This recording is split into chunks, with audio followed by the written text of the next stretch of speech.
In the grim darkness of the far future, there is only war. This simple truth echoes across a million worlds, through the void between stars, and into the hearts of every living being who struggles to survive in the galaxy's endless violence. But even in a universe defined by brutality, even in an age where compassion is weakness and mercy is heresy, there exist fates so horrifying that they defy comprehension. There exist circumstances so profoundly wrong that they challenge everything we understand about humanity itself. Today, we explore one of these unthinkable scenarios. We delve into a nightmare that exists at the intersection of Xenos corruption and innocent suffering. We examine what happens when the most fundamental aspect of human development, the nurturing bond between parent and child, is perverted beyond recognition. We're going to explore what it would be like if a human child were raised by orcs. This isn't a topic that appears often in official law, and for good reason. It challenges the very foundations of what it means to be human in the Imperium. It forces us to confront uncomfortable questions about nature versus nurture, about the malleability of the human mind, and about whether humanity is something inherent or something learned. But more than philosophical questions, this scenario represents a very real, very plausible horror that could unfold on any of the countless worlds where orcs and humans come into brutal contact. The greenskin menace has plagued humanity since before the Imperium's founding. These fungal xenos have spread to every corner of the galaxy, from the densely populated hive worlds to the most remote feral planets on the edge of known space. Wherever humans have settled, orcs have eventually followed, bringing with them an endless tide of violence, destruction, and savage glee.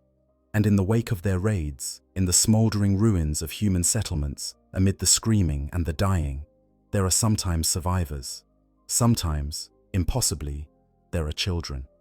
What happens to these children when they fall into greenskin hands? The typical answer is simple and brutal. They die. They're killed outright in the initial assault, or they're enslaved and worked to death in orc labor camps, or they're simply eaten when food runs low. This is the expected fate, the merciful fate in some ways, because at least death brings an end to suffering. But what if, through some twist of fate or bizarre orc whim, a child survived?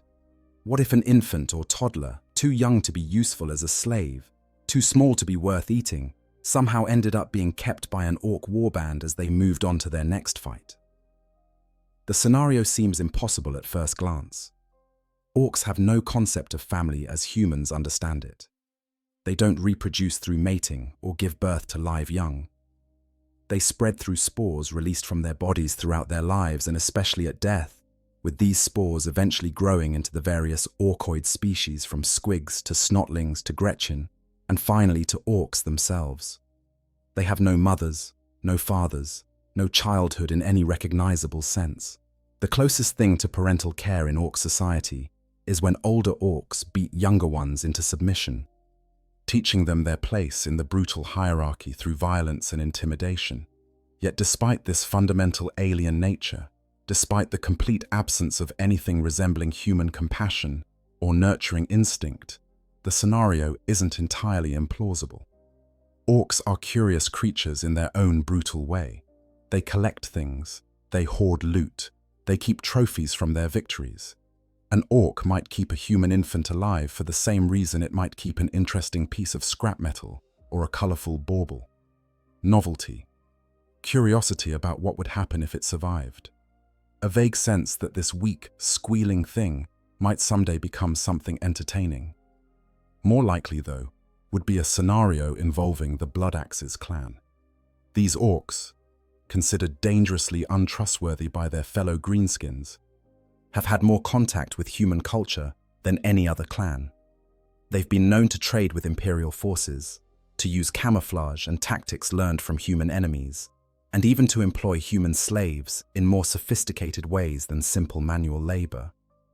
A Bloodaxe's warboss might see potential in raising a human child, might view it as an experiment or a curiosity, might keep it alive simply to see what would happen. Or perhaps the child's survival would be entirely accidental. Perhaps an infant, hidden in the rubble of a destroyed settlement, would be discovered by Gretchen scavenging through the ruins. Perhaps these diminutive orkoids, themselves occupying the lowest rung of greenskin society, would see something of their own miserable existence reflected in this helpless creature. Perhaps they would feed it scraps, hide it from their orc masters, keep it alive without really understanding why. However it might happen, let us imagine that it does. Let us imagine that somehow, against all odds and logic, a human infant survives the initial horror of an orc raid and finds itself in the custody of a greenskin warband.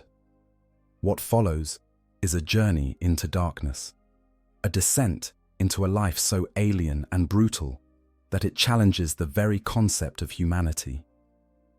To understand what such an existence would be like, we must first understand the orcs themselves. Not the caricature that sometimes appears in imperial propaganda, not the crude and comical monsters that some treatises portray, but the reality of what they are. A weaponized species created by the Old Ones millions of years ago, engineered to fight in the war in heaven against the Necrons and the Cetan. Living weapons that outlived their creators and went feral, spreading across the galaxy like a virulent fungus, which in biological terms is exactly what they are. Orcs are a hybrid of animal and fungal physiology, a combination that makes them incredibly resilient and nearly impossible to eradicate once they've established themselves on a world. Their bodies are massively muscled, their skin thick and leathery, their bones dense and difficult to break. They can survive injuries that would kill a human several times over, their fungal physiology helping them recover from wounds that sever limbs or puncture vital organs. They don't feel pain the way humans do. What would be agony to us is merely an inconvenience to them, something to be ignored in the heat of battle. But it's their psychology that truly sets them apart from anything in human experience. Orcs don't just enjoy fighting. They need it the way humans need air or water. Violence isn't a means to an end for them. It is the end, the purpose, the entirety of their existence. An orc deprived of conflict doesn't become peaceful. It becomes miserable, aggressive toward its own kind, desperate for any excuse to start a scrap. They were engineered this way, their genetic code written by ancient gods who needed soldiers that would never stop fighting, never question orders, never falter in their purpose. This love of violence permeates every aspect of orc society. Their entire social hierarchy is based on physical strength and fighting prowess. The biggest orc leads because it can beat all the others in a fight. That's not a simplification. That's literally the entirety of their political system. Might makes right, and right is determined by who's still standing when the dust settles. An orc boss maintains its position not through charisma or intelligence or political maneuvering, but through the constant application of brutal violence against any challenger. They don't have elections. They have brawls. They don't have debates. They have head-smashing contests. And this system works for them because they genuinely don't understand any other way. The concept of peaceful leadership, of authority derived from consent or law or tradition, is completely foreign to the orc mind.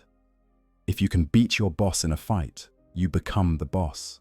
If you can't, you shut your gob and do what you're told, at least until you get bigger and stronger and can try again. What makes orcs particularly dangerous, beyond their physical prowess and psychological need for violence, is their latent psychic potential.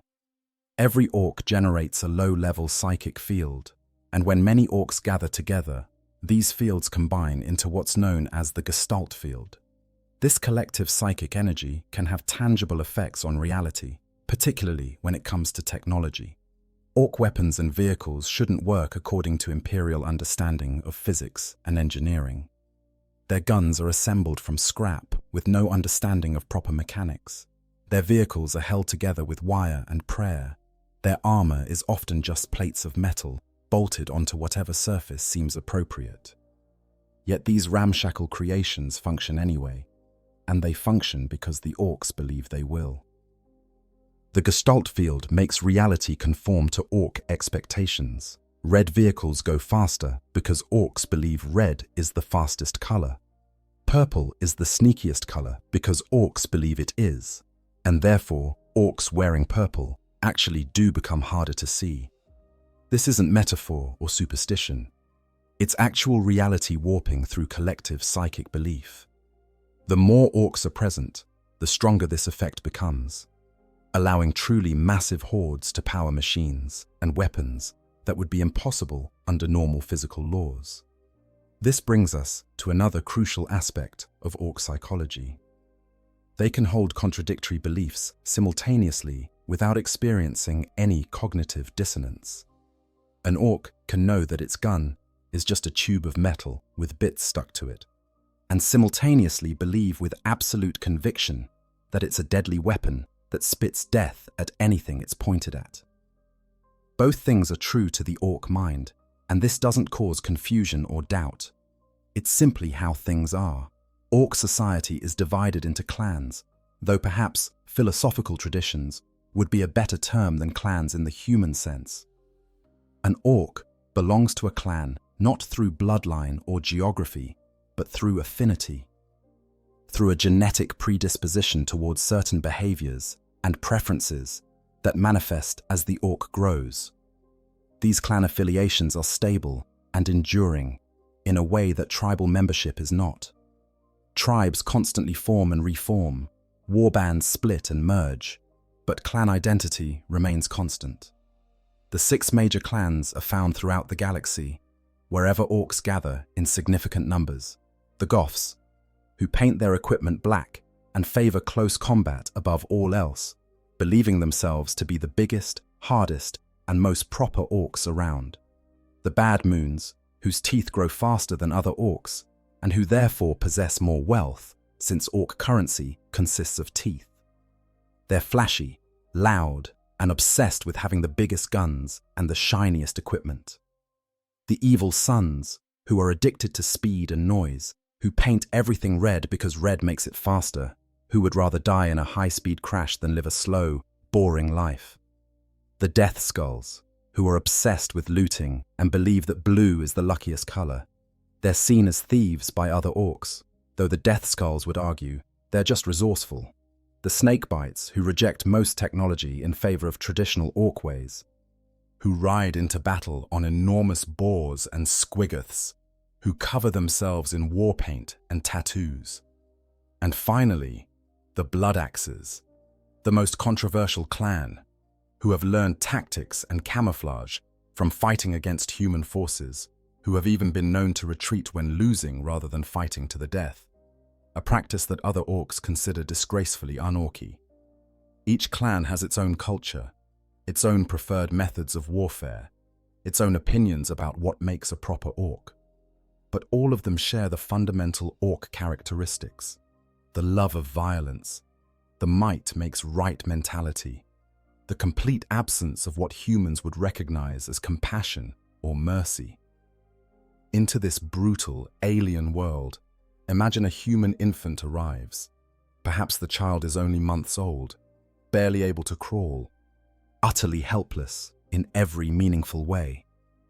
Or perhaps it's a toddler, old enough to walk and speak simple words, but still completely dependent on adults for survival. The specifics matter less than the fundamental truth that this is a creature that requires constant care, protection, and nurturing to survive. All things that Ork society is fundamentally incapable of providing in any normal sense. The scenarios by which such a child might end up in Ork custody are uniformly horrific.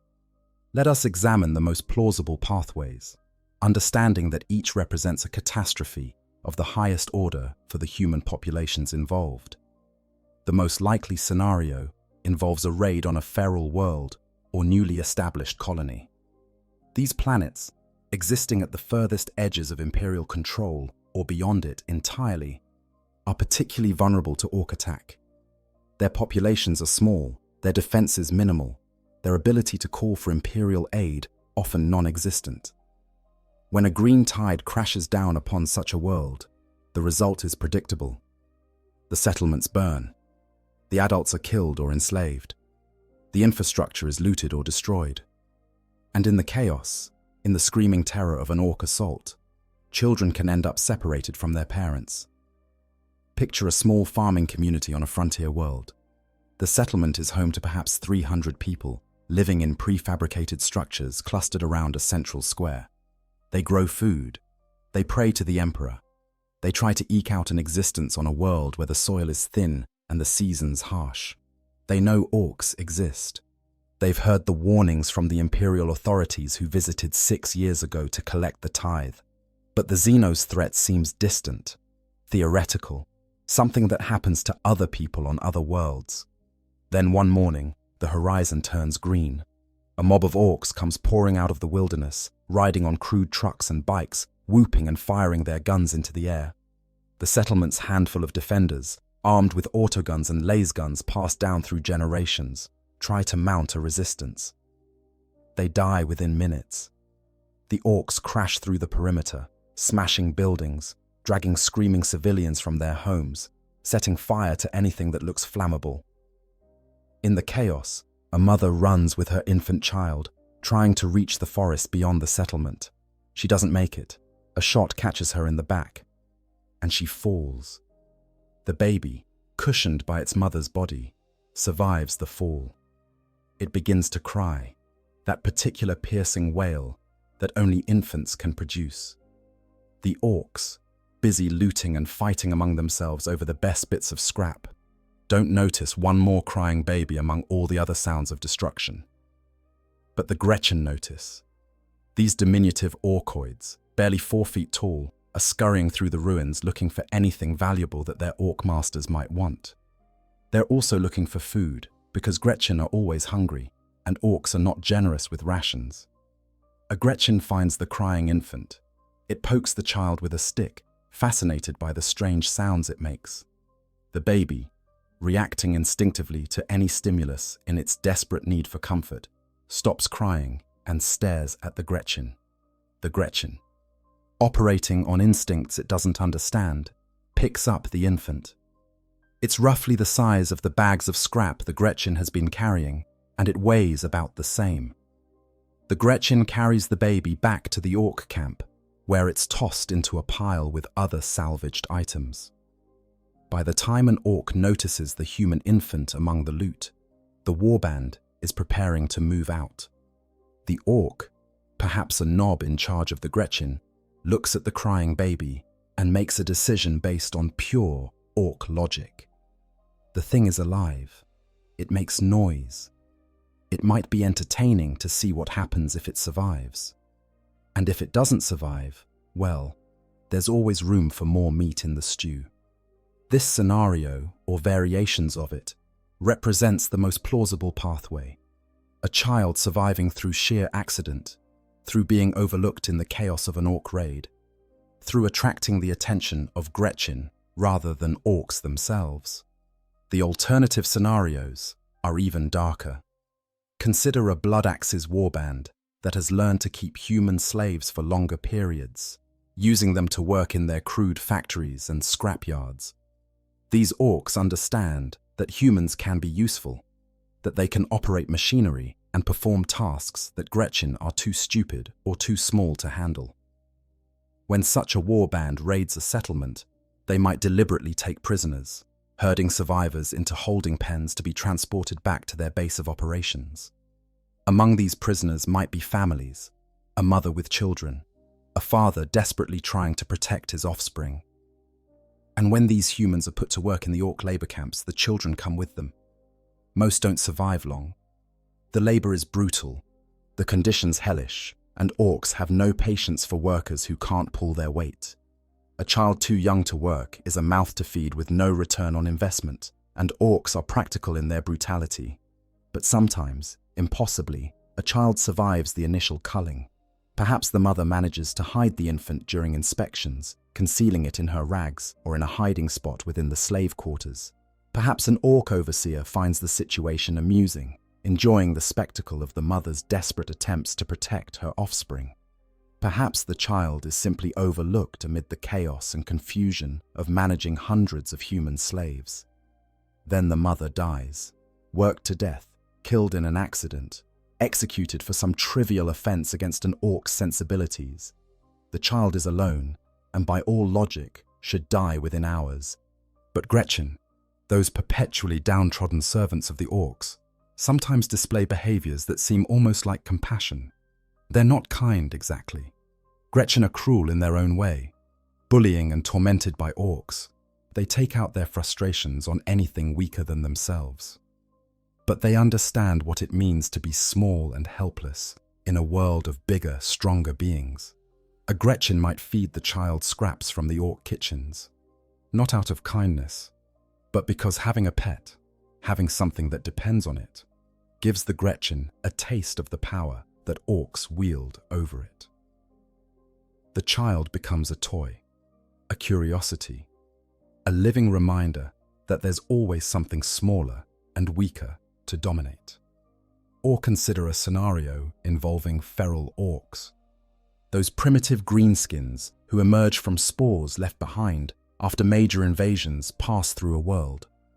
These Orks grow up without the accumulated knowledge and technology of more developed greenskin societies. They're closer to how Orks might have been millions of years ago, before countless generations of warfare and cultural development created the clans and traditions we see in the modern galaxy. Feral Orks are savage even by greenskin standards. They hunt with stone-tipped spears and crude bows. They ride on enormous war boars and squiggoths. They paint themselves with swirling patterns and fight in tribal formations that wouldn't be out of place in humanity's own Stone Age. And sometimes, these feral Orks encounter equally primitive human societies, tribes that have regressed to pre-industrial technology themselves. When feral Orks raid a human tribal settlement, the same logic of warfare applies. Kill, enslave, loot. But in the aftermath, in the burned huts and trampled fields, there might be survivors. Children who hid, who were overlooked, who were simply lucky. And feral Orks, lacking the technological sophistication of their spacefaring cousins, might view a human child differently than a more developed warband would. To a feral Ork, a human child might seem like just another weak runt, no different from the scrawny young Orks that spawn from the fungal growths in the wilderness. It might be tossed into the general population of camp followers, expected to either toughen up and survive or die and fertilize the fungus. There's no deliberate cruelty in this, no conscious decision to torture the child. It's simply nature, red in tooth and claw. The Ork way of life, where the strong survive and the weak become food for the ecosystem.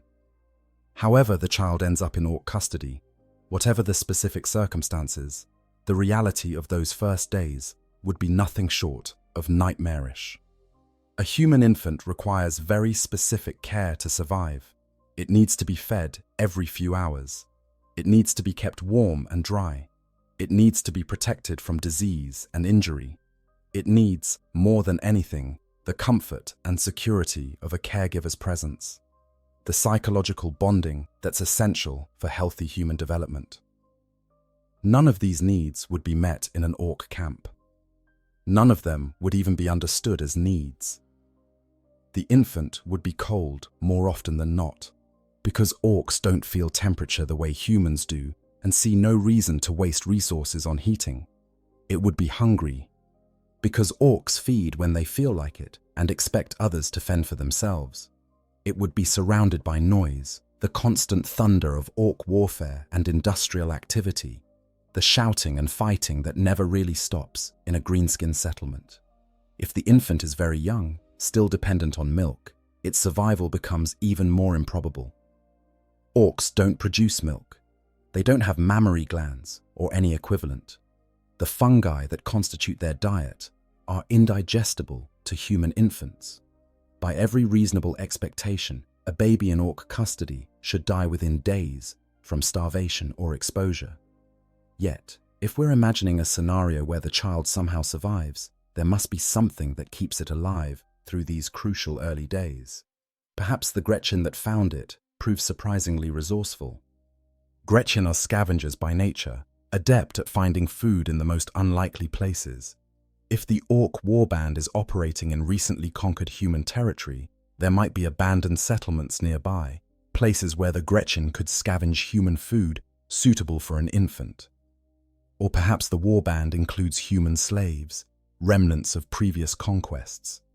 These slaves, living in their own hellish existence, might spot the infant and recognize what it needs to survive, not out of compassion necessarily.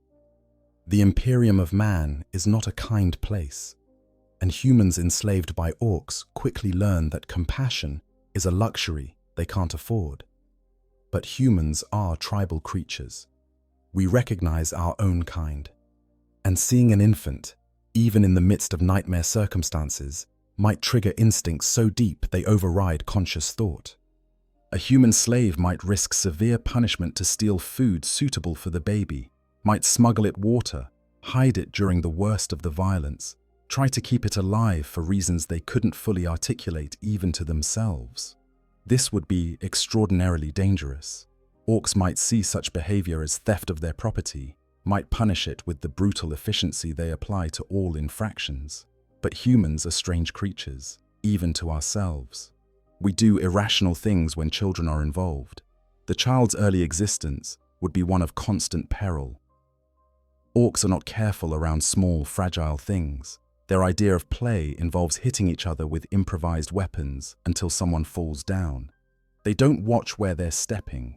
They don't moderate their strength or volume. A child underfoot in an Ork settlement faces danger from every direction, every moment of every day. Imagine the infant learning to recognize the sound of approaching Ork boots and frantically crawling out of the way.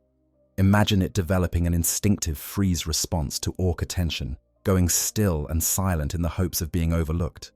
These aren't conscious strategies, not yet. The child is too young for that. But human infants are surprisingly adaptable, and terror is a powerful teacher. As the child grows from infant to toddler, assuming it survives that long, new challenges emerge. A human toddler is naturally curious, prone to exploring its environment, touching everything, putting objects in its mouth. These behaviors are developmentally normal and important for learning. In an Ork camp, they're potentially fatal. The settlement would be full of hazards that would give even the most negligent human parent nightmares. There would be exposed machinery, all of it dangerous and none of it properly safeguarded. Ork technology is cobbled together from scrap with no regard for safety. Sharp edges everywhere, moving parts with no guards, electrical systems sparking and dangerous. A curious toddler wandering into a mech's workshop would face a dozen different ways to die or be horribly maimed.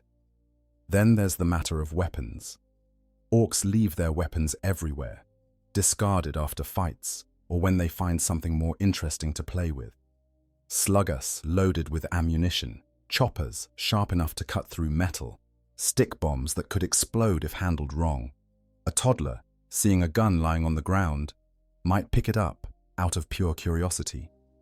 The results would be predictable, and everywhere, constantly, there would be the violence. Orks fight all the time, not just in wars against other species, but among themselves. They scrap over the best bits of food, over insults real or imagined, over who gets to sit in the shade or claim the shiniest piece of loot. These fights are usually not to the death among regular Orks, more like violent dominance displays, but they're still brutal by human standards. Fists flying, choppers swinging, bodies slamming into each other with force that would hospitalize a human.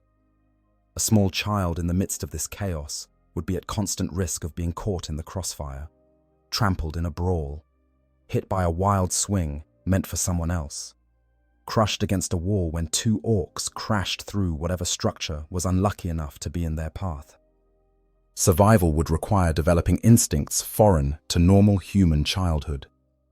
The child would need to learn to read Ork body language, to recognize the signs that a fight was about to break out and move away before fists started flying. It would need to develop an almost supernatural awareness of its surroundings, constantly tracking the positions of every Ork nearby, always knowing where the exits were, where cover could be found. This kind of hypervigilance is what psychologists call a trauma response. It's how the brain adapts to living in constant danger, prioritizing immediate survival over everything else, including normal cognitive and emotional development. Human children raised in war zones often display similar behaviors, but the war zone these children inhabit has an end, at least potentially. For a child raised by orcs, there is no end. The war is eternal, and the danger never stops. As the child learns to walk and run, these skills become survival tools. Running isn't about play or exploration. It's about getting away from danger as fast as possible. The child would become faster than a normal human child of the same age, driven by the same evolutionary pressure that makes prey animals so quick. But it would never be fast enough by orc standards. An orc, even a young one, can outrun a human adult.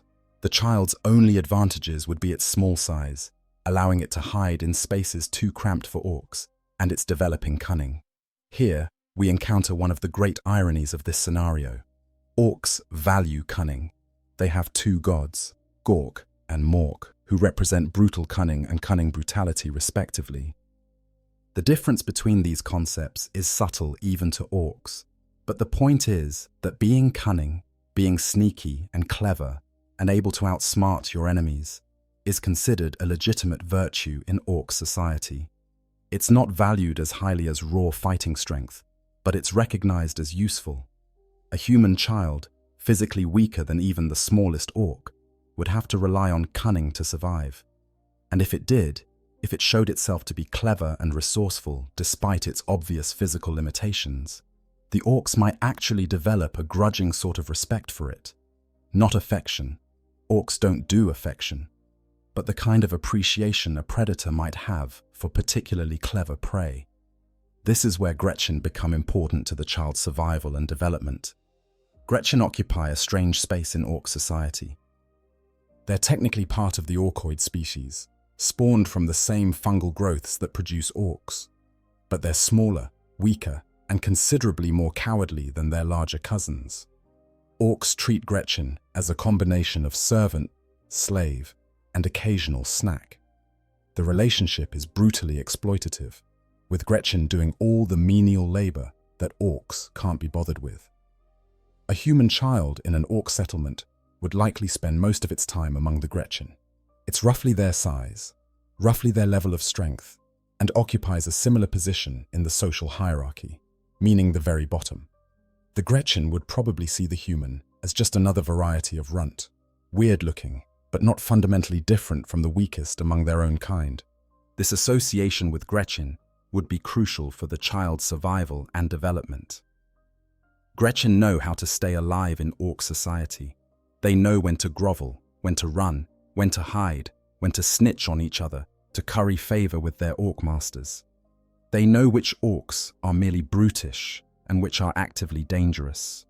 They know where to scavenge the best scraps of food, where to find shelter when the weather turns bad, how to make themselves useful enough to keep around, but not so valuable that they become targets for theft or violence. The child would learn all of this through observation and imitation. Human children are natural mimics, hardwired to copy the behaviors of those around them. In a normal human society, this leads to learning language, social norms, cultural practices.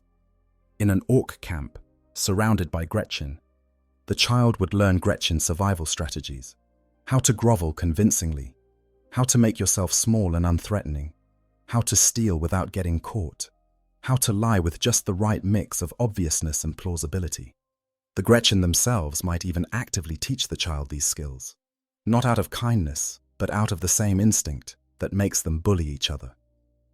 Having someone even weaker and more pathetic than themselves would give the Gretchen a sense of superiority they rarely get to experience.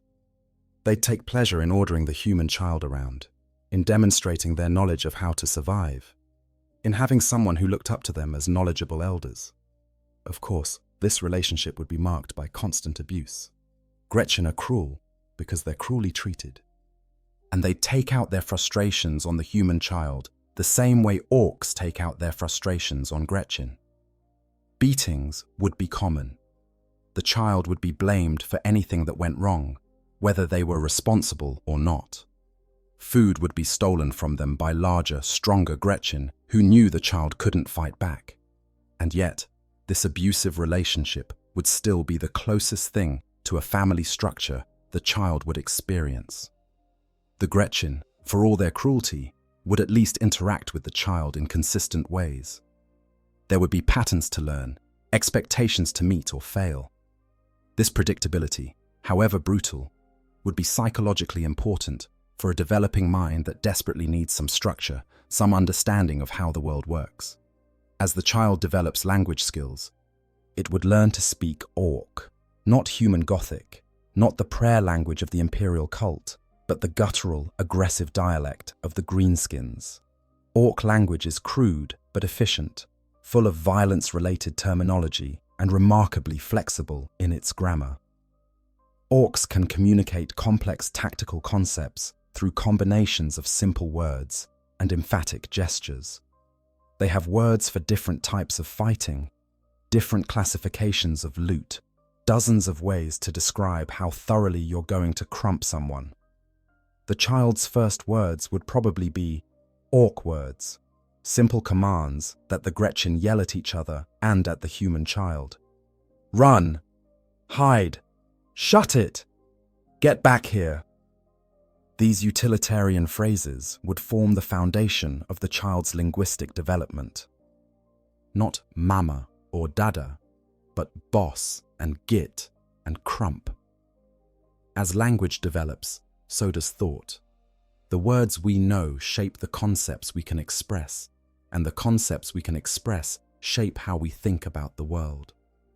A child learning Ork as its primary language would develop a conceptual framework fundamentally different from human norm. It wouldn't have words for gentleness or kindness, because Ork language doesn't include these concepts. It would have extensive vocabulary for different types of violence, for the hierarchy of strength, for the crude but effective meritocracy of might makes right. This linguistic development would have profound psychological implications. Language isn't just a tool for communication.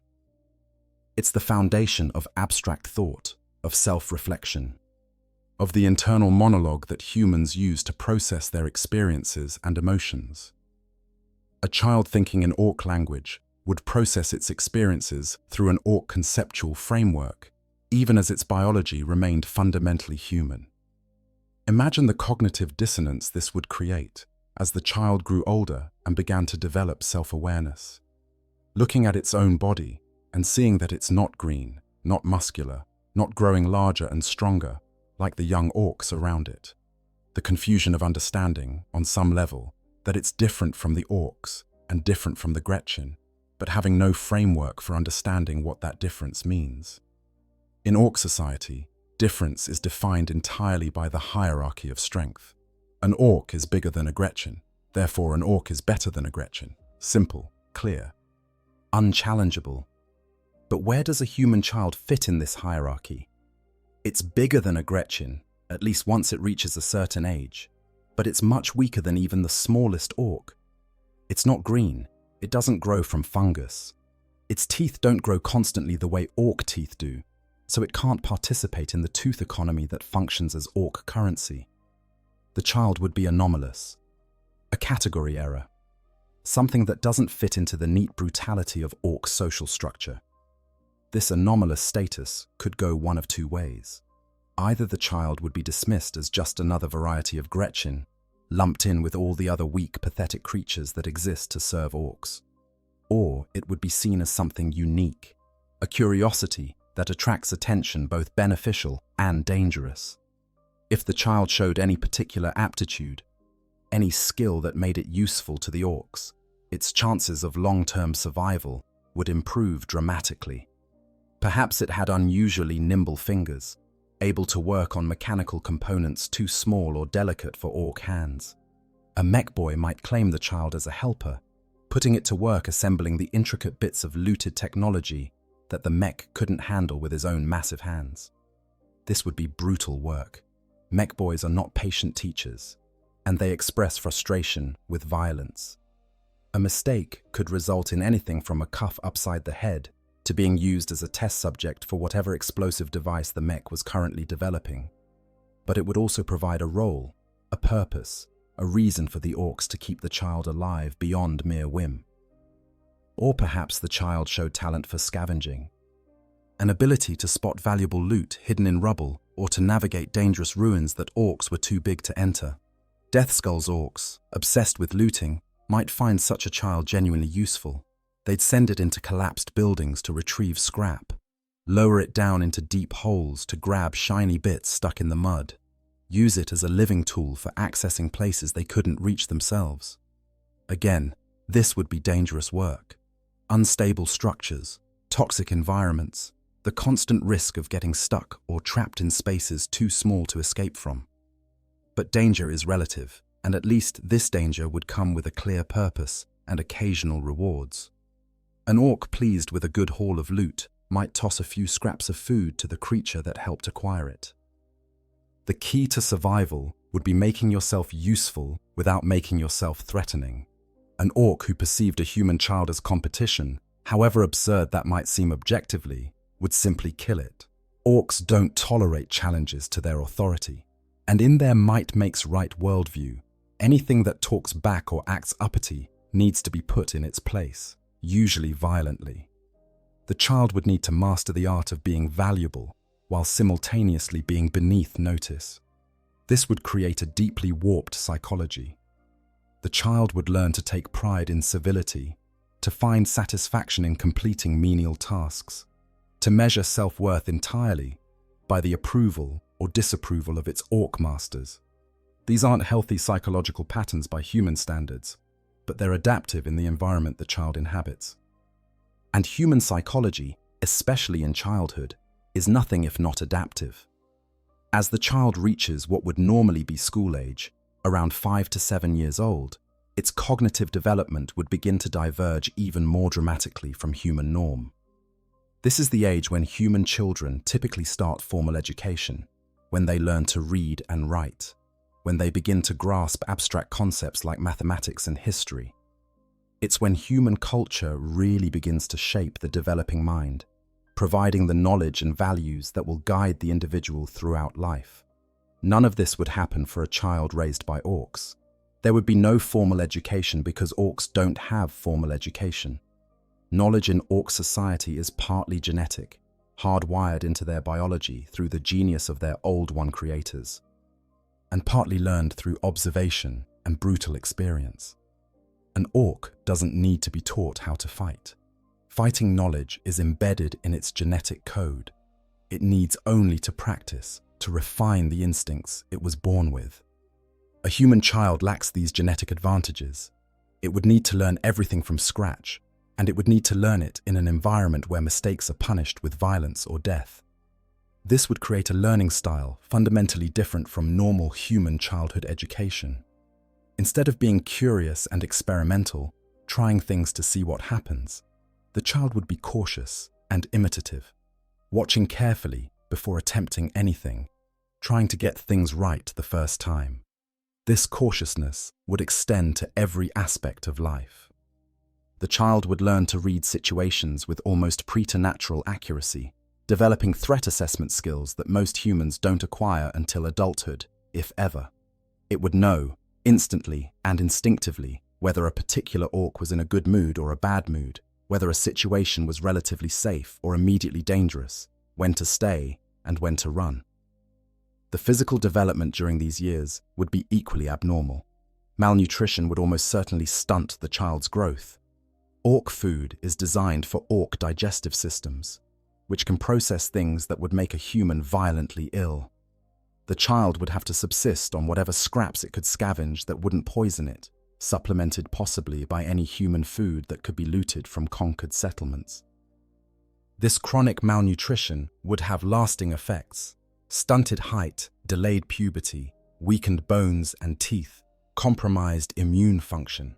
The child would be sickly by human standards, prone to infections and illnesses that better-nourished children would fight off easily. Paradoxically, though, those illnesses that didn't kill the child would make it stronger in the long run, forcing its immune system to adapt to pathogens that humans rarely encounter. At the same time, the constant physical stress of living in an orc environment would build a different kind of strength. The child would need to climb, to run, to carry heavy loads, to endure physical hardship that would break children raised in safer environments. Those who survived would be wiry and tough, with the kind of strength that comes from constant use rather than proper training.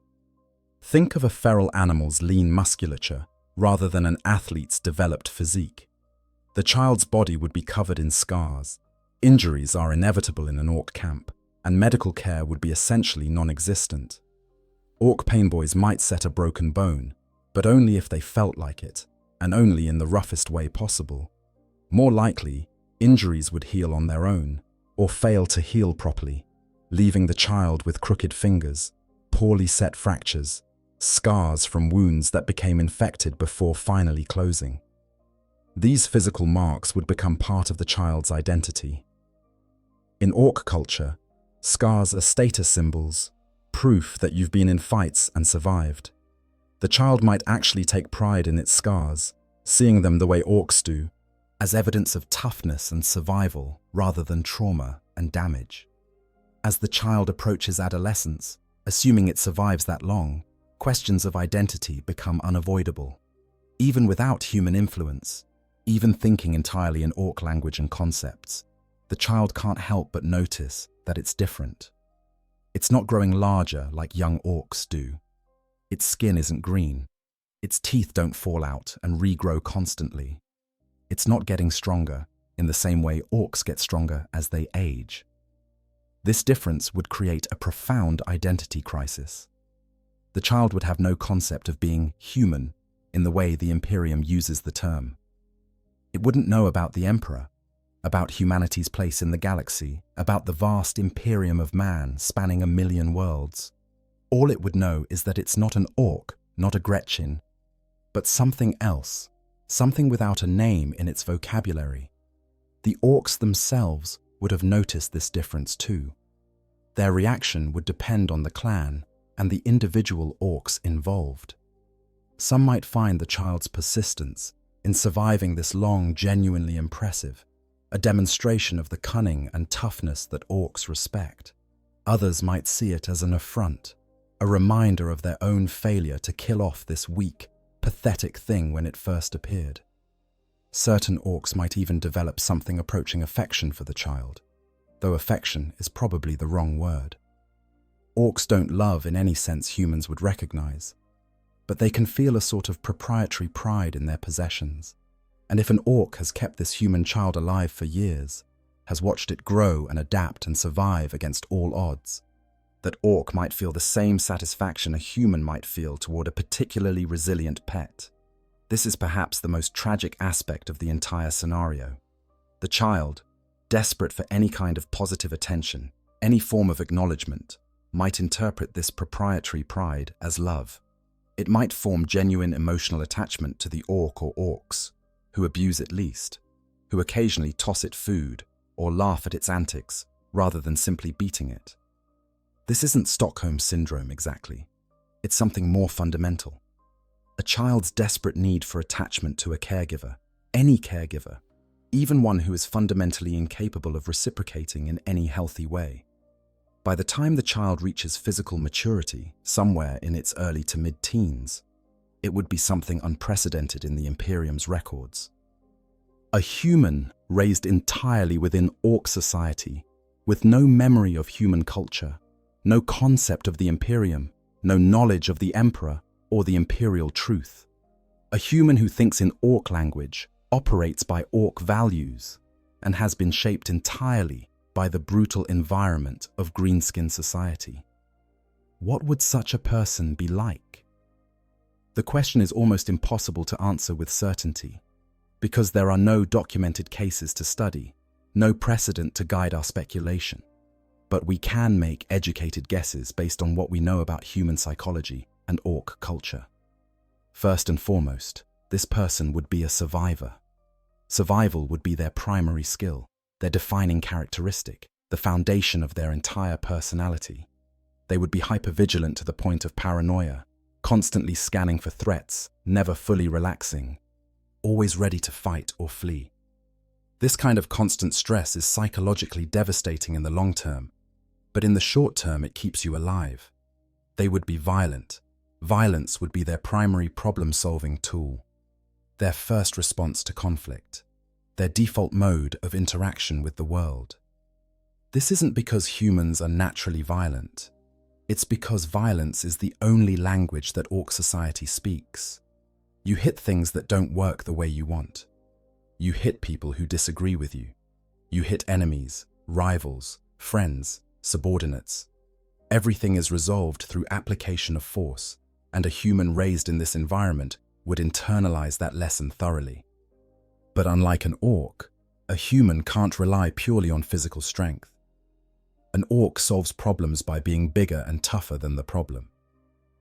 A human raised by Orcs would need to be more cunning, more devious, more willing to use tricks and deception to make up for physical weakness. They might be quite good at this. Humans are naturally tool users, naturally strategic thinkers. Applied to the task of survival in an Orc environment, these abilities might develop to an extraordinary degree. Let's delve deeper into the specific ways this person would need to adapt to Orc society as they mature. The teenage years, normally a time of identity formation and social development in human societies, would be a particularly dangerous period. This is when the gap between the human and the Orcs around them would become most apparent, when their physical limitations would become impossible to ignore. A teenage Orc is a terrifying creature. They're already larger than most adult humans, possessing strength that could tear a person apart with minimal effort. They're aggressive, constantly testing themselves against each other and against any perceived threats. Young Orcs fight constantly, not just for dominance, but because fighting is what they do. It's how they learn, how they socialize, how they pass the time between wars. A human teenager in this environment would be pathetically outmatched in any physical confrontation. Where an Orc youth could absorb punches that would hospitalize a human, our hypothetical person would need to avoid conflict entirely. This would require reading social situations with extraordinary precision, knowing exactly when to back down, when to make themselves scarce, when to grovel, and when doing so would only make things worse. The person would likely develop a reputation among the Orcs. They'd become known not for their strength, but for their sneakiness, their ability to survive despite obvious weakness. Certain Orcs might find this entertaining, might keep the person around as a kind of mascot or pet. Others might view the person's continued survival as an insult, proof that the camp has gone soft by allowing such a pathetic creature to persist. This divided attention would create a precarious existence. The person would need to please the Orcs who valued them while avoiding those who wanted them dead. They'd become expert at reading Orc moods, at knowing which Orcs could be approached safely and which should be avoided at all costs. This constant vigilance would be psychologically exhausting, but it would also hone the person's observational skills to an incredible degree. They might develop specific survival strategies unique to their circumstances. Perhaps they'd become invaluable to a particular mech boy, their small hands and surprising manual dexterity making them perfect for assembling intricate mechanical components. Mech boys are always working on multiple projects, and having an assistant who could handle delicate work would be genuinely useful. Or perhaps they'd attach themselves to a pain boy, learning crude Orc medicine through observation and practice. Pain boys are always looking for test subjects, and a human who willingly assisted in their experiments might earn a degree of protection. The work would be horrifying by human standards, helping to saw off limbs and attach crude bionics, but it would provide a purpose and a place in the Orc hierarchy. Another possible niche would be as a scout or spy. The person's small size would allow them to infiltrate spaces that Orcs couldn't reach. They could be sent into collapsed buildings to look for loot, lowered into deep crevasses to retrieve valuable scrap, pushed through narrow tunnels that would trap larger beings. This work would be incredibly dangerous, with a high likelihood of death from structural collapse, toxic atmospheres, or simply getting stuck in a space too small to escape from. But danger is relative when the alternative is certain death. And successfully completing dangerous tasks would build reputation, would make the person valuable enough to protect. In Ork society, value is measured in usefulness. A creature that can do things that Orks cannot might not be respected, but it would be kept around. And being kept around means staying alive. The person's relationship with violence would be complex and deeply disturbed. They would have grown up surrounded by constant brutality, would have witnessed more death and destruction by age 10 than most Imperial citizens see in a lifetime. Violence would be normalized to the point of becoming background noise. The sight of blood, the sounds of bones breaking, the smell of burning flesh, all of these horrors would register as ordinary, unremarkable features of daily life. At the same time, the person would likely have developed a powerful aversion to being on the receiving end of violence. Not out of any moral opposition to violence itself. That concept wouldn't exist in their framework, but out of pure survival instinct. Pain is pain, regardless of your cultural programming. And a lifetime of beatings would teach the person to avoid situations where they might be hurt. This creates an interesting psychological split. The person would be comfortable watching violence, might even enjoy the spectacle of a good fight the way Orks do, but they would be simultaneously terrified of being caught up in that violence themselves. They'd be a spectator to brutality rather than a participant, always on the edges of conflicts, never in the center. Their dreams, assuming they dreamed in any recognizable sense, would likely be nightmares by human standards. Endless running from massive green figures, being crushed under enormous feet, trying to fight back with fists that couldn't hurt anything. Waking up would bring no relief, because the waking world would be just as dangerous as the dream world. Food deserves special consideration in this scenario. The Ork diet consists primarily of fungus, squigs, and whatever else they can scavenge or steal. Gretchen are not particular about what they eat, consuming things that would sicken or kill a human. The person raised in this environment would have adapted to this diet out of necessity, their digestive system hardening through repeated exposure to foods that would normally be toxic. They would probably suffer from chronic digestive issues, stomach pains, and intestinal problems that never quite go away, but become just another background discomfort to be ignored. Malnutrition would be a constant companion, manifesting in weak bones, poor dental health, and stunted physical development. The person might never grow to their full potential height, their body's growth limited by inadequate nutrition during crucial developmental years. Paradoxically, this harsh diet might also make them more resilient in certain ways. Their immune system, constantly challenged by partially spoiled food and exposure to numerous pathogens, would become extraordinarily robust. They might be able to eat things that would hospitalize a normal human, their body having adapted to process foods that should be inedible.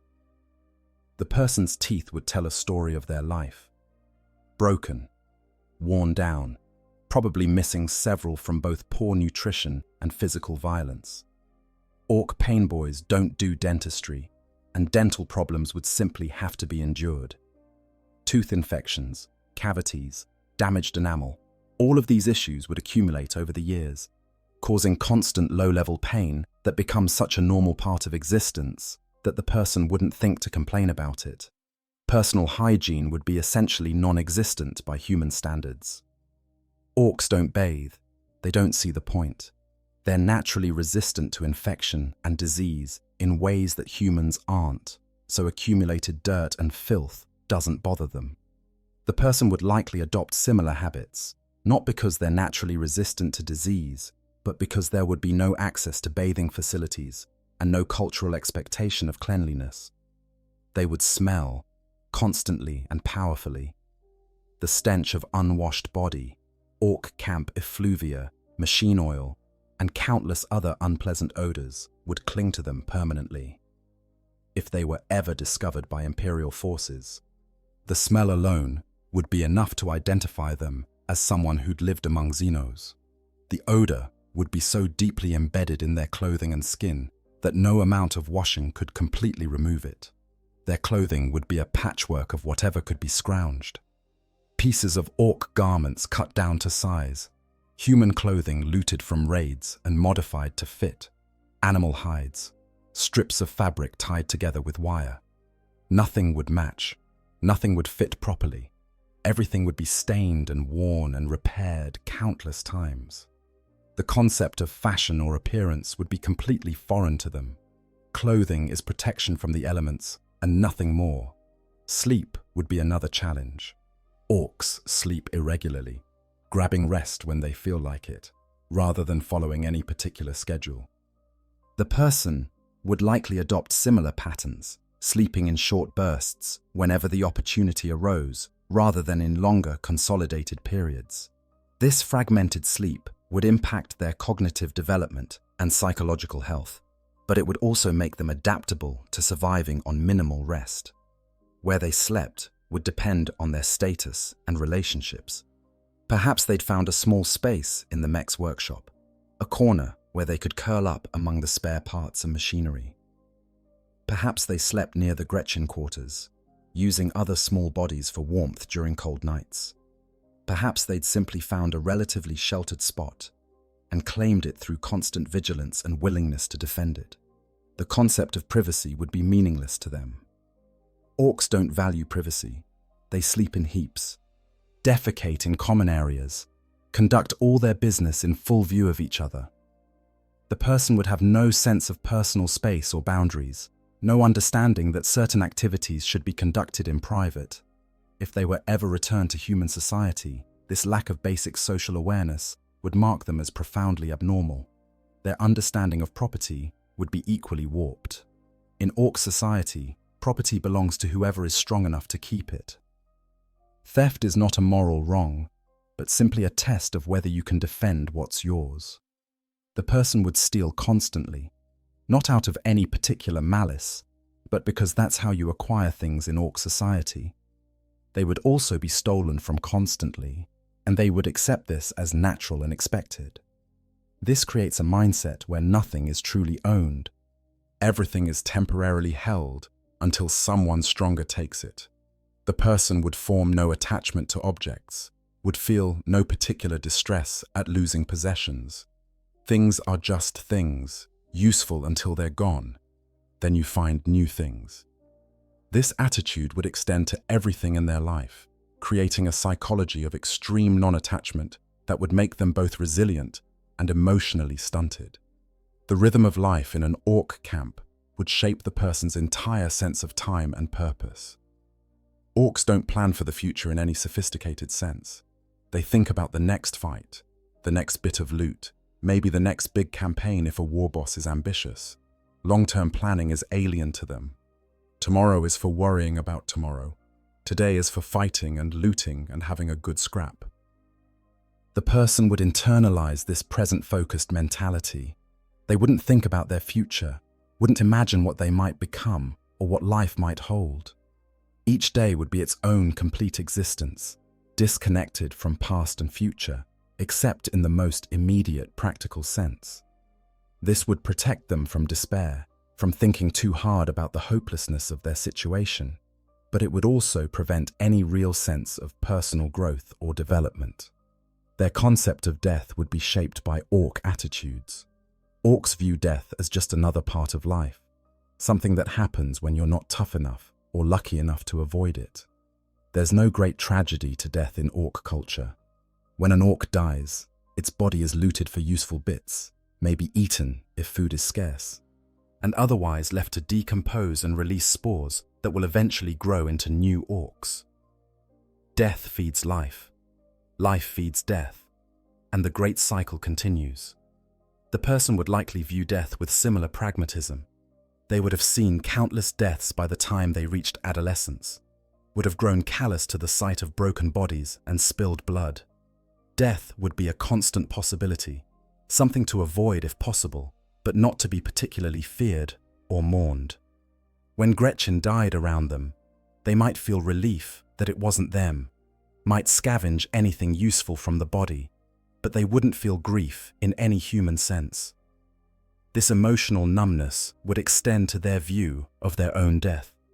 They would expect to die eventually, probably violently. This expectation wouldn't be depressing or anxiety-inducing because they'd have no framework for understanding death as a tragedy. It would simply be a fact, like the fact that orcs are green or that gravity pulls you down. Death happens. Today, it didn't happen to them. Tomorrow is tomorrow's problem. Yet despite this pragmatic acceptance of mortality, the person would still have powerful survival instincts. The human drive to continue living is deeply hardwired, operating below the level of conscious thought. They would fight to survive, would employ every trick and strategy they'd learned, would cling to existence with desperate determination, even while consciously accepting that death was inevitable. This contradiction would exist without creating cognitive dissonance, another echo of the Ork ability to hold contradictory beliefs simultaneously. The person's relationship with the concept of family would be non-existent in any normal sense. They would have no memory of their biological parents, no concept of what a family is supposed to be. Orks don't have families. They have warband hierarchies and clan affiliations, but nothing that resembles human kinship structures. The person might develop attachment to particular individuals who were less cruel than others, might feel something like loyalty to an orc who'd kept them alive. But it wouldn't be anything like the parent-child bond that humans consider natural. Gretchen might be the closest thing to family the person ever knew. Not because Gretchen are kind or nurturing, they're neither, but because they're present and constant and occupy a similar place in the social hierarchy. The person might form something like friendships with specific Gretchen, alliances of convenience that persist because both parties benefit. These wouldn't be warm relationships, wouldn't involve trust or affection in any conventional sense, but they would be relationships of a sort. Sexual development would present its own unique horrors. Orks are asexual, reproducing through spores rather than mating. They have no concept of sexuality, no understanding of attraction or desire or any related emotions. They don't recognize sexual dimorphism in other species, and wouldn't care if they did. To an orc, the distinction between male and female humans is as meaningless as the distinction between different varieties of fungus. The person, going through puberty with no guidance or explanation, would experience their changing body as a confusing and probably frightening process. They would have no framework for understanding these changes, no words to describe what was happening to them. Physical maturation would simply be another challenge to survive, another source of discomfort in a life already full of discomfort. There would be no possibility of appropriate sexual education or relationships. The person would reach physical maturity without any understanding of sexuality beyond what could be observed in animals or potentially in human slaves, if any were present. This profound ignorance, combined with the complete absence of appropriate social structures for adult relationships, would leave them emotionally stunted in ways that could never be remedied. If the person was female, menstruation would present additional challenges with no cultural framework for managing it. There would be no supplies, no privacy, no understanding from the orcs about what was happening. The person would have to figure out how to manage the practical aspects through trial and error, probably by observing other mammals and improvising solutions. The social stigma and shame that typically surround menstruation in human societies wouldn't apply, but only because there would be no social support at all. The person's understanding of their own identity would be perhaps the most tragic aspect of their development. As they grew older and more self-aware, they would inevitably notice that they were different from both the orcs and the Gretchen. They're not green. They don't grow from spores. Their body operates differently, needs different things, responds differently to injury and illness. But they would have no concept of human as a category to place themselves in. They might invent their own category, might develop a personal mythology about what they are and where they came from. Perhaps they'd see themselves as a unique variety of orc, special in their weakness rather than their strength. Perhaps they'd view their differences as defects, flaws to be ashamed of and hidden when possible. Or perhaps they'd embrace their uniqueness, would take pride in surviving despite being so obviously inferior by Ork standards. This pride wouldn't be healthy or well adjusted by human psychological standards, but it would be adaptive. It would give them a sense of identity, however warped. And identity is crucial for psychological survival. Emotionally, this person would be stunted in some ways and overdeveloped in others. They would lack the full range of human emotions that require nurturing and social development to fully manifest. Empathy, compassion, guilt, shame, these complex social emotions would be essentially absent. Not because the human is incapable of feeling them on a biological level, but because they've never been modeled, never been reinforced, never been given a name or a context. On the other hand, emotions related to survival would be hypertrophied. Fear, anger, triumph, these would be intensely felt and easily triggered. The person would live on an emotional roller coaster, swinging between extremes with little middle ground. This is actually common among people raised in abusive environments. Without the emotional regulation skills that healthy caregivers teach, emotions become overwhelming and uncontrollable. Linguistically, they would be fascinating. A native speaker of Ork language but with a human vocal apparatus, capable of producing sounds that Orks struggle with. They might actually speak Ork more clearly than many Orks, articulating the guttural consonants and harsh vowels with precision that's impossible for Ork physiology. At the same time, they would probably be capable of learning other languages quickly if exposed to them. The human brain is wired for linguistic flexibility in a way that Ork brains aren't. Cognitively, they would think differently from both normal humans and Orks.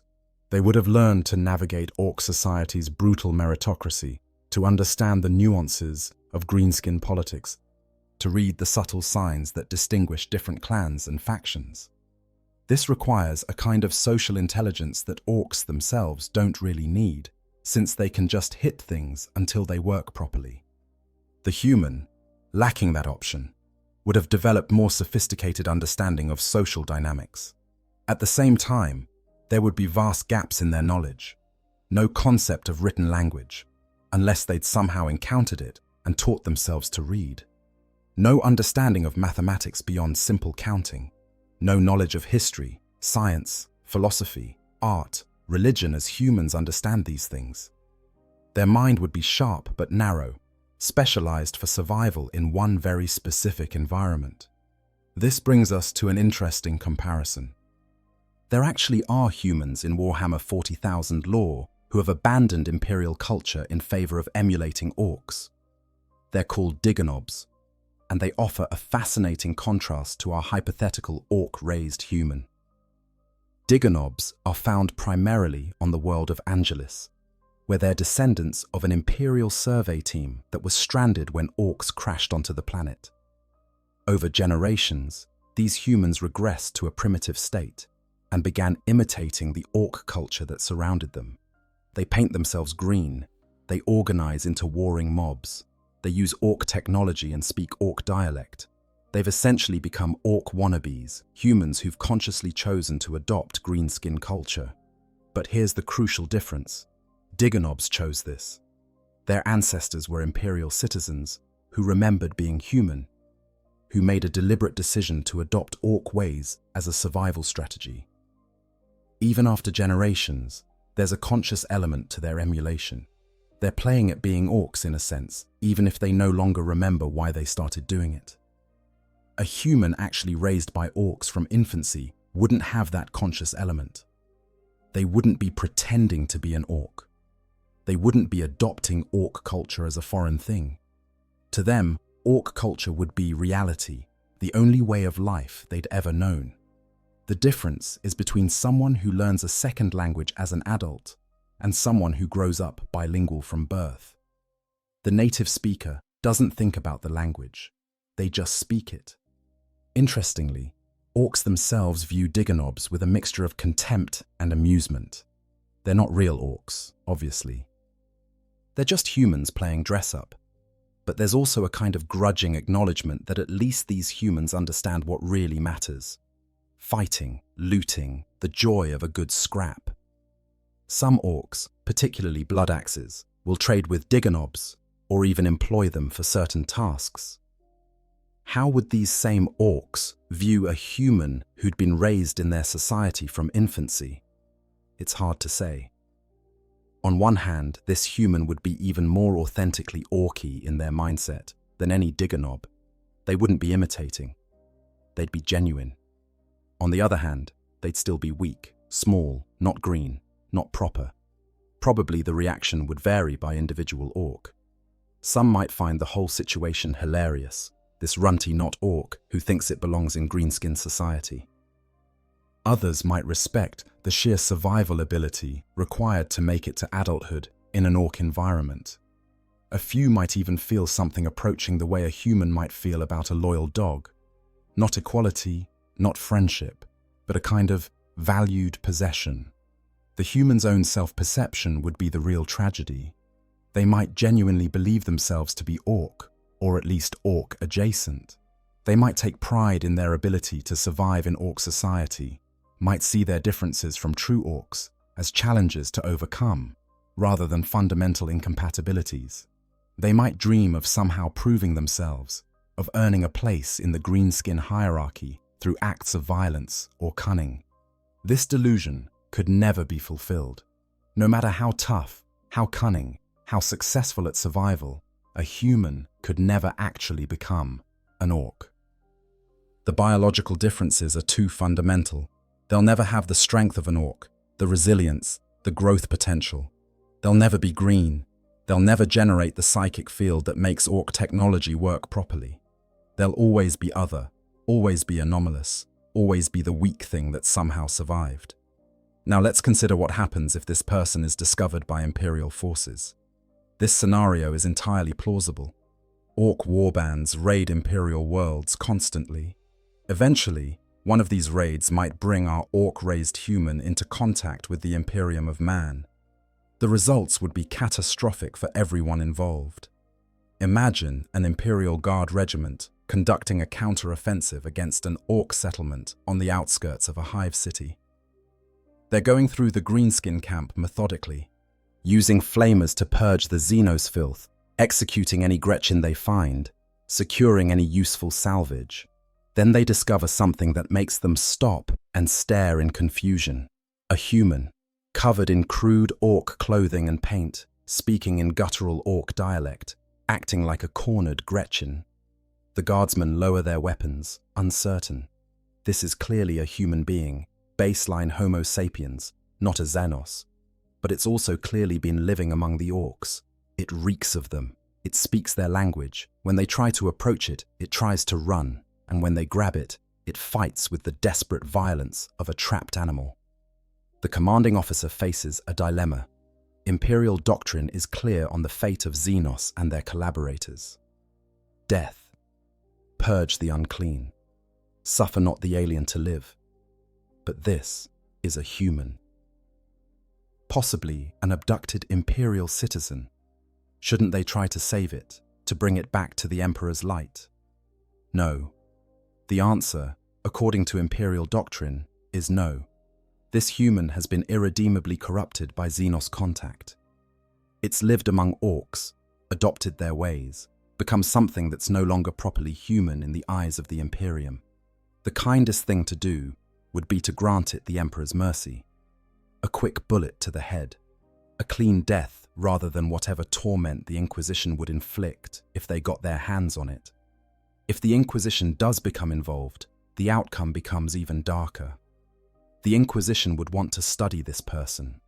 They'd want to understand how a human mind could be shaped by Xenos culture, what could be learned from this unprecedented case of alien corruption.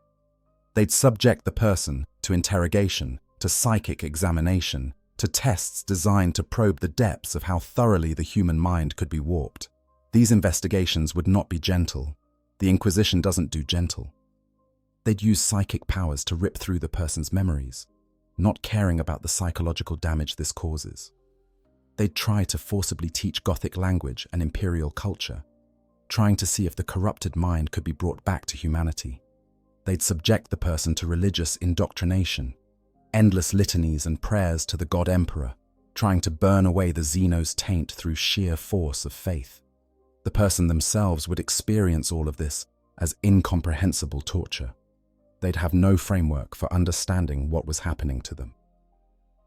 The humans who captured them speak a language they don't know, worship a god they've never heard of, operate by rules that make no sense in terms of the might makes right simplicity they grew up with. They'd resist, because resistance is what you do when something tries to hurt you, and their resistance would only confirm to the Inquisition that they're too far gone to save. The likely outcome would be execution after study. The Inquisition would extract whatever useful information they could about Ork society and behavior, then dispose of the corrupted flesh that used to be a human being. They might vivisect it to see if there are any biological changes from a lifetime of Ork diet and environment. They might preserve the brain for further study. They almost certainly wouldn't grant it any kind of mercy or consideration as a person. There's a theological question here that the Imperium would struggle with. Is this person's soul corrupted? Have they fallen beyond the Emperor's grace?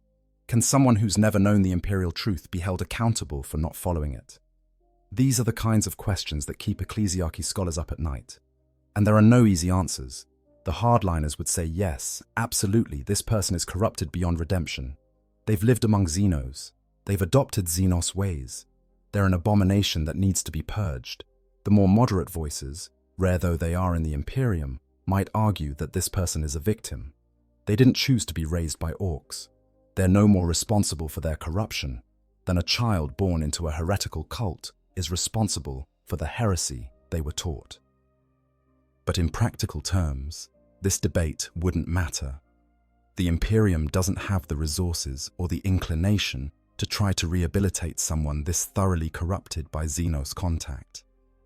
Even if some progressive inquisitor wanted to try, wanted to see if this person could be brought back to humanity, there's nowhere in imperial society where they could fit.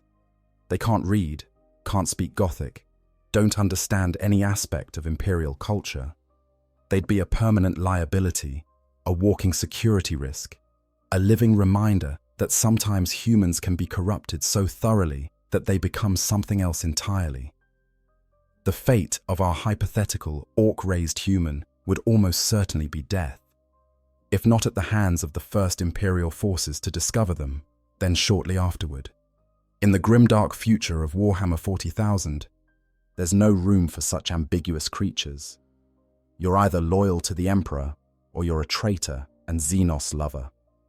There's no third category for people who never had a chance to be either. Now let's consider the broader implications of this scenario. What does it tell us about humanity in the 41st millennium? What does it reveal about the nature versus nurture debate in the context of this universe? The scenario we've explored demonstrates, in the most extreme way possible, that human psychology is tremendously malleable. Given the right, or more accurately the wrong circumstances, a human being can be shaped to fit into almost any cultural framework. We're not born with innate knowledge of imperial doctrine or loyalty to the Emperor. These are learned behaviors, cultural constructs that must be taught and reinforced. This malleability is both humanity's great strength and our great weakness. It's what allows us to adapt to countless different environments across the galaxy, to develop the rich diversity of cultures and traditions that characterize the Imperium's million worlds. But it's also what makes us vulnerable to corruption, whether from chaos, Xenos, or any other source that offers an alternative framework for understanding reality. The Imperium's answer to this vulnerability is rigid indoctrination from birth. Every imperial citizen is taught from their earliest days that the Emperor is God, that humanity is supreme, that loyalty is everything, and that deviation is death. This indoctrination isn't gentle. It's hammered into children through schools, through the ecclesiarchy, through every aspect of imperial culture. And it works, mostly, creating citizens who would rather die than betray the Imperium. But our scenario shows the flip side. That same malleability that allows Imperial indoctrination to be so effective also means that a human raised in a completely different environment will adopt that environment's values just as thoroughly. The human mind doesn't come with built-in loyalty to the Imperium. It's a blank slate, or at least a slate that can be written on very deeply, and whoever gets to do the writing shapes the person that emerges. There's a horror to this realization that goes beyond the immediate tragedy of one child raised by orcs. It suggests that humanity, the quality that the Imperium claims makes us special and worth defending, isn't some inherent characteristic. It's a cultural construct. It's what we're taught to value, the framework we're given for understanding ourselves and our place in the universe. Strip away that framework, raise a human in a completely alien culture, and they're no longer recognizably human in any meaningful sense. They're still biologically Homo sapiens.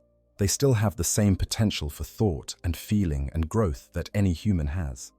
But the person they become is shaped entirely by environment and experience, not by any inherent human nature.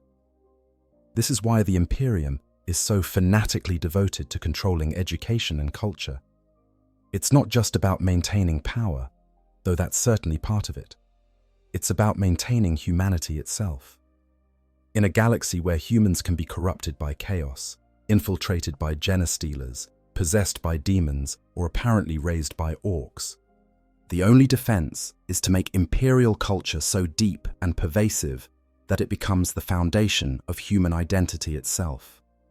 The Imperium understands, perhaps better than anyone, that humanity is fragile. Not physically fragile, though we are that too. Psychologically fragile. A human being isolated from human culture for long enough will cease to be human in any sense that matters to the Imperium. This is why feral worlds are watched so carefully. This is why deviation from Imperial norms is punished so harshly. This is why the Inquisition exists. Our scenario also highlights the sheer horror of the galaxy that Warhammer 40,000 presents. In a kinder universe, a child raised by aliens might be a story of redemption. They'd be rescued, rehabilitated, reintegrated into human society. Their unique perspective would be valued. They'd bridge the gap between species and help foster understanding. None of that applies here. In the grim darkness of the far future, there is no redemption arc. There's no therapy that can undo a lifetime of trauma and alien cultural indoctrination.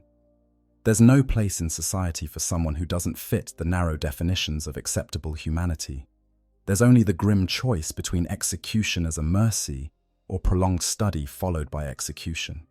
This isn't because the Imperium is uniquely cruel, though it is certainly that. It's because the galaxy itself is cruel. It's because there are real threats out there that exploit any weakness, any deviation, any crack in humanity's armor. The Imperium's fanatical devotion to purity isn't just tyranny for its own sake. It's a survival strategy in a universe where corruption is real and compromise is fatal. But that doesn't make the individual tragedies any less tragic. A child raised by orcs didn't choose their fate. They didn't ask to be born in the wrong place at the wrong time, didn't volunteer to become a living example of what happens when human development goes catastrophically wrong. They're a victim of circumstances far beyond their control. Yet the Imperium can't afford to see them as a victim. The Imperium can't afford mercy or consideration for edge cases and ambiguous situations. Everything must be black and white, loyal or traitor, human or xenos. Any grey area is a weakness that could be exploited. Any exception to the rule is a precedent that could unravel the entire system. So the child raised by orcs would be executed, studied, and forgotten. Their existence would be classified, buried in inquisitorial archives where only those with the highest clearance could access it. They'd become a cautionary tale, if they were remembered at all. A warning about what happens when humanity comes into contact with Xenos at the most vulnerable stage of development. And somewhere else in the galaxy, on some other world, the same scenario might be playing out right now. Another child, another orc warband, another tragedy unfolding in the endless night. because in a galaxy of trillions of humans and billions of orcs, even the most unlikely scenarios become statistically inevitable if you wait long enough. The tragedy compounds when we consider that this person might have been saved if they'd been discovered earlier. A child recovered at age 2 or 3, still young enough to be plastic in their development, might have been successfully reintegrated into human society with intensive care. Not easily, and not without lasting trauma, but possibly. The window for intervention is narrow, closing as the child's personality solidifies and their neural pathways set in patterns that become increasingly difficult to reshape. But in the vast majority of cases, there would be no early intervention, no daring rescue mission, no Imperial forces arriving in time to save a small child from the greenskin horde. The child would grow up, would adapt, would become something unique and terrible, and when they were finally discovered, if they were discovered, it would be far too late for salvation. We should consider one more aspect of this scenario: the question of what would happen if, somehow, this person encountered other humans before Imperial forces found them. If they joined a group of human slaves in the Ork warband, if they tried to communicate with captured prisoners, the results would be illuminating and disturbing in equal measure. To the slaves, this person would be a traitor, someone who'd sided with the enemy, who spoke their language and lived among them freely, while the slaves suffered in chains. The fact that this person had no choice, had been raised this way from infancy, wouldn't matter to people enduring brutal captivity. They'd see someone who looked human but acted like an orc, and they'd hate them for it. The person themselves might not understand this hatred. In their mind, they'd be doing what they always do, surviving, following the rules of orc society. They might even try to help the slaves in small ways, smuggling them food or warning them about dangerous orcs, operating from the same basic survival instincts that guide their every action. But these attempts at kindness would be expressed in orc terms, through orc frameworks. They might beat a slave to prevent them from angering an orc, seeing this as helping because a beating from them is less severe than what the orc would do. They might steal from the slave's meager supplies to bring to an orc, seeing this as protecting the slaves from accusation of theft. These actions, meant as help, would only confirm to the slaves that this person is a collaborator, a traitor, someone who can't be trusted. If the person tried to communicate with newly captured prisoners, the language barrier would be immediate and insurmountable. They'd speak orc, harsh and guttural, probably with a human accent but still clearly orc language. The prisoners wouldn't understand the words, but they'd understand the context. A human speaking the enemy's language, living among them, approaching them not as a fellow victim, but as something other. Some prisoners might assume the person is trying to interrogate them, working for the orcs as a translator or informant. Others might recognize that something strange is going on, that this person seems genuinely confused about why the prisoners are acting hostile. But in the terror and trauma of captivity, few would have the presence of mind or inclination to try to figure out the mystery. The person would be left even more isolated than before, rejected by humans for being too orc-like, never fully accepted by orcs for being too human. Existing in a liminal space between species, belonging to neither, understood by none. This is perhaps the ultimate tragedy of the scenario. Not just the loss of one human life to Xenos corruption, but the creation of a being so fundamentally alone that they can never truly connect with anyone. Humans would see them as a traitor or abomination. Orcs would see them as a useful curiosity at best. The person themselves would lack the emotional vocabulary to even articulate the profound isolation they experience. In the vast catalogue of horrors that the Warhammer 40,000 universe presents, this might not be the most visually dramatic. There are no demons ripping souls apart, no tyrannid hive fleets devouring entire worlds, no chaos champions ascending to demonhood. It's a quiet horror, personal and psychological rather than cosmic and physical, but it's perhaps more fundamentally disturbing because it's more plausible than most of the universe's horrors. Demon possession requires the warp and chaos intervention. Tyrannid consumption requires the arrival of a hive fleet. Ork raids happen constantly, all across the galaxy, and children are orphaned in these raids all the time. The specific circumstances required for a child to survive in Ork custody are unlikely, but not impossible, which means somewhere, sometime, in a galaxy of trillions of humans and billions of Orks, it has probably happened. Might be happening right now. And when it does happen, when that one child in a trillion manages to survive and grow up in greenskin society, the Imperium's response will be swift and merciless. Not because the child is evil or dangerous, but because they represent something the Imperium can't tolerate.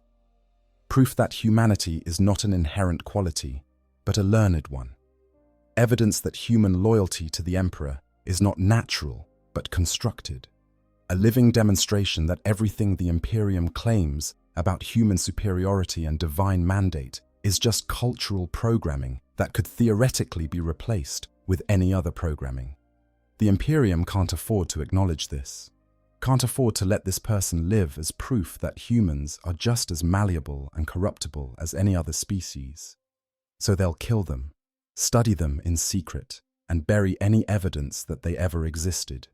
And the great machine of the Imperium will grind on, maintaining its fiction of essential human nature and divine purpose. In the end, the scenario we've explored serves as a dark reflection on the nature of humanity itself.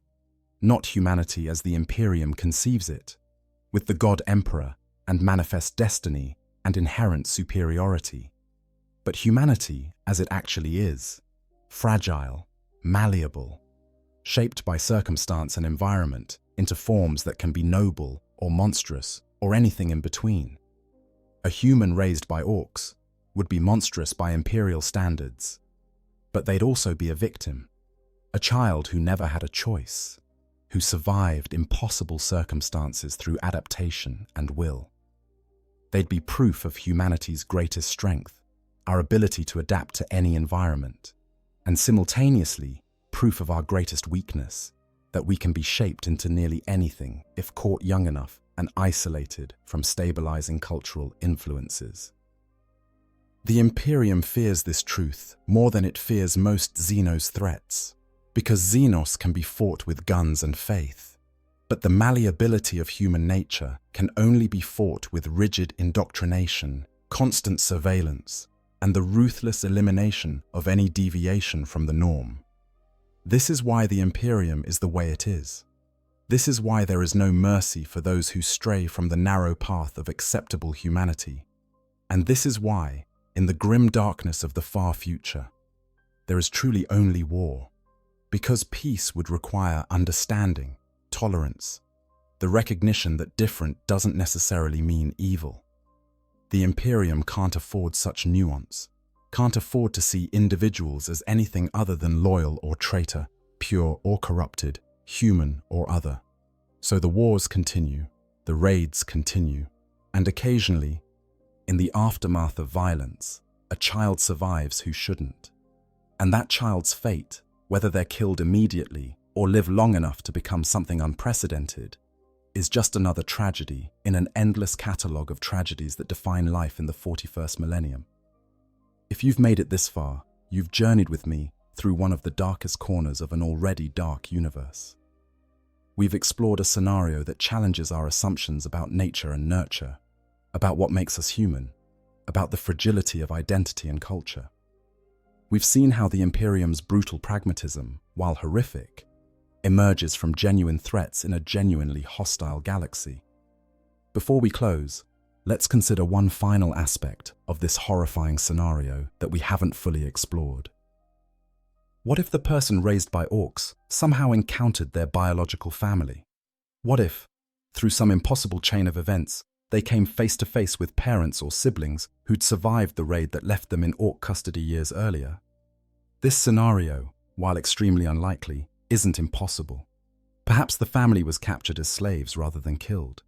Perhaps they managed to escape and have been searching for their lost child ever since. Perhaps fate, in its cruel way, brought them back together in the worst possible circumstances.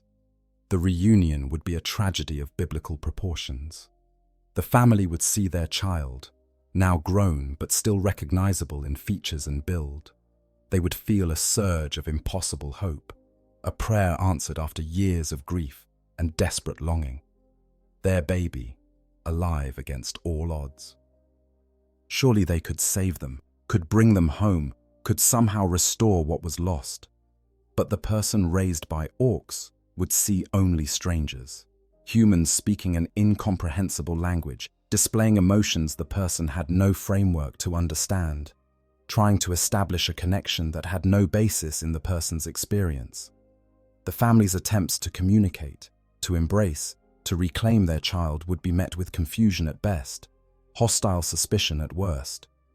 The parents might try to speak to their child in Gothic, the language they'd taught them as an infant. But those early language lessons, if they'd happened at all, would be buried under years of orc linguistic dominance. The person wouldn't recognize the words, wouldn't understand why these humans were so insistent and emotional in their approach.